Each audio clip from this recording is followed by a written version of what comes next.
জয়, তাজিয়া মিছিলে সর্বশেষ অবস্থান জানাবেন, কি বলছেন এই তাজিয়া মিছিলে অংশগ্রহণকারীরা?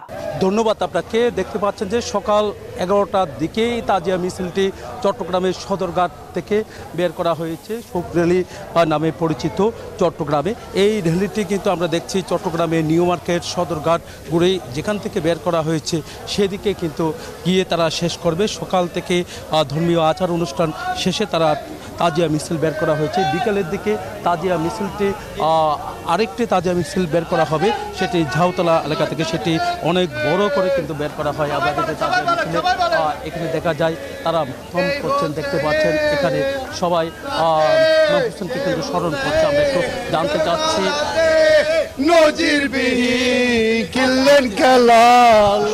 আপনারা অংশগ্রহণ করেছেন, কেমন লাগছে? এখানে অংশগ্রহণ করে কেমন লাগছে? ভালো লাগছে। এটা তো মহৎ কাজ। ইমাম হোসেন ইসলামের জন্য শহীদ হয়েছেন, রাসূলুল্লাহ পাক সাল্লাল্লাহু আলাইহি ওয়াসাল্লামের নাতি।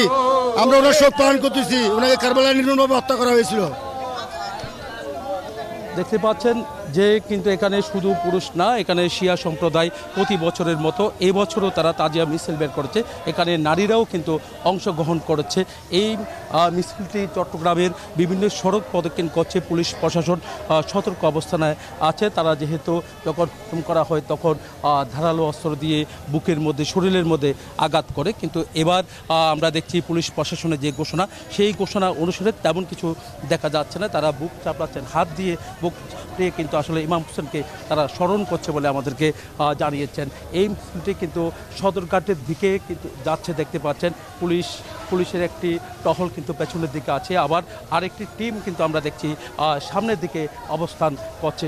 বলা যায় তাজিয়া মিছিলটি যে পবিত্র আশুরা উপলক্ষে প্রতি বছরের মতো এবারও ধর্মীয় ভাবগাম্ভীর্যের মধ্য দিয়ে এই আশুরা পালন করা হচ্ছে। এই আশুরা উপলক্ষে তাজিয়া মিছিল বের করা হয় শিয়া সম্প্রদায়। এবারও তার কোনো ব্যতিক্রম আমরা দেখছি না। চট্টগ্রামেও এই শিয়া সম্প্রদায় তারা তাজিয়া মিছিল করছে। এই মিছিলে বিভিন্ন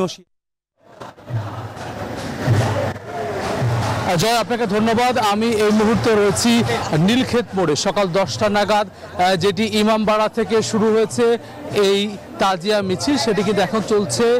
হাজারো মানুষ কিন্তু অংশ নিয়েছেন তাজিয়া মিছিলে। তারা কিন্তু হাই হোসেন মাতমে শোক প্রকাশ করছেন আজকের এই দিনে। ফোরাত নদীর তীরের কারবালা প্রান্তরে হযরত মুহাম্মদ সাল্লাল্লাহু আলাইহি ওয়াসাল্লামের দৌহিত্র এবং হোসেন রাদিয়াল্লাহু আনহুর যে আত্মত্যাগ, যে শাহাদাত বরণ ইয়াজিদি বাহিনীর হাতে, সেই দিনটি স্মরণ করতে প্রতি বছর কিন্তু এই দিন তাজিয়া মিছিল নিয়ে রাজধানী সহ সারা দেশে তাজিয়া মিছিল অনুষ্ঠিত হয়। সেটি কিন্তু আমরা পুরান ঢাকার হোসেনি দালান ইমামবাড়া থেকে শুরু হয়েছে, যেটি নিউ মার্কেট হয়ে সায়েন্স ল্যাব হয়ে জিগাতলা ধানমন্ডি লেকের পারে প্রতীকী কারবালা প্রান্তরে যে শেষ হবে এবং সেখানে আসরের নামাজ শেষে জিকিরের মধ্য দিয়ে যে আনুষ্ঠানিকতা আজকের দিনে সেটি কিন্তু শেষ হবে। আমরা কিন্তু এই পুরো জায়গায় দেখছি একেবারে কালো পতাকা, কালো আবহ, একেবারে কারবালা প্রান্তরের যে আবহ, সে আবহে কিন্তু মুসলিম যারা এসেছেন তারা কিন্তু শোক জানাচ্ছেন, স্মরণ করছেন এবং ইমাম হোসেন রাদিয়াল্লাহু আনহু আত্মত্যাগ থেকে শিক্ষা নিয়ে আগামী দিনের পথ তারা চলতে চান, সেই প্রতিজ্ঞা করছেন। এই ছিল আমার কাছে।